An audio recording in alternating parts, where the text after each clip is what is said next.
What's going on, guys? Welcome to a new video where today we are talking about broadcasting equipment that I use during my broadcast on radio. Now, if you haven't been following me recently, I've been doing a lot of streaming on Stationhead. It's something I've always wanted to do. So today we're just going to talk about some of the equipment that I use. Everything I talk about in today's video, minus the arm, it has a link down in the description below. The first thing I wanted to talk about is the microphone. Now, the microphone I use for broadcasting is the Blue Yeti. It is a microphone that I got, I want to say about 4 years ago, maybe 3 years ago. It's held up over the years. It looks a little beat up. For a while I was using the Blue Snowball, the white version. It worked fine. The only complaint I have about this, it has the mini USB plug, which is a little bit flimsy. This has also seen some wear and tear over the years. Even though it works really great, that USB port is kind of starting to show its age. Now, if you're the kind of person that likes to monitor your audio, there is also a headphone jack in there. You can also adjust the volume that goes out of it. If you are recording multiple people, one of the good things about this is you can adjust the recording pattern. I have it just set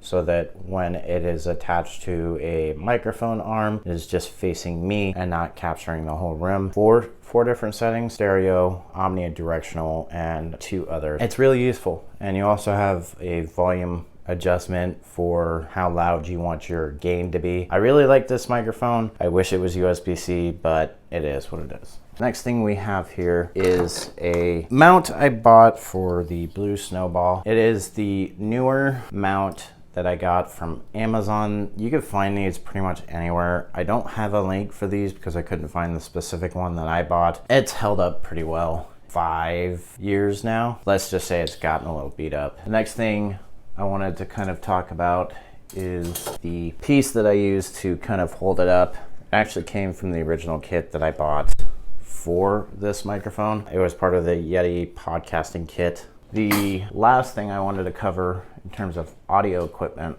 is this guy. This is something I also bought on Amazon. It's like an unbranded thing. They do have like branded ones. I believe this came with the microphone arm. Pretty sure that's who made this. It definitely helps with the hissing and popping that comes along with talking and talking head videos and whatnot. But it's worked really well. The only complaint I have about this is the kind of limited nature in which this can bend. I am potentially looking at getting another pop filter, one that specifically either covers the top of the microphone or potentially a one that you could actually just kind of put in front of it.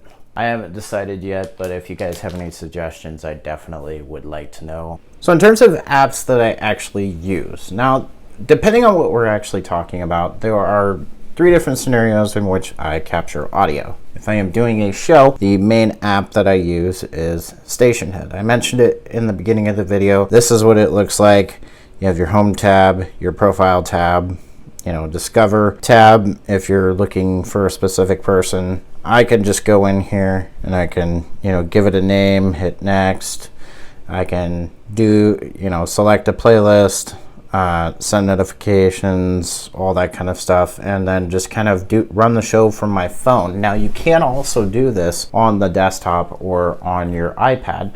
Now, understand the experience, at least on iOS devices, is the same. It is basically an iPhone app, which isn't really a great experience, but it does work. The second way I capture audio is actually using an app that is native to iOS, and that's voice notes. And as you can see, I have quite a few of these. All you do is you hit the record button, say the audio that you want to say, and that's it. It is really that easy. The last and most important way I capture audio is through the camera app. Now, obviously, I'm not going to show you that because if you have an iPhone, you know what the camera app looks like. But the good news is not only can you capture audio, but you can also use an external mic, like what I'm using right now, to capture the audio. You don't necessarily have to use the audio that is included with the iPhone. But that's really all I have for today, folks. I'll see you guys next time.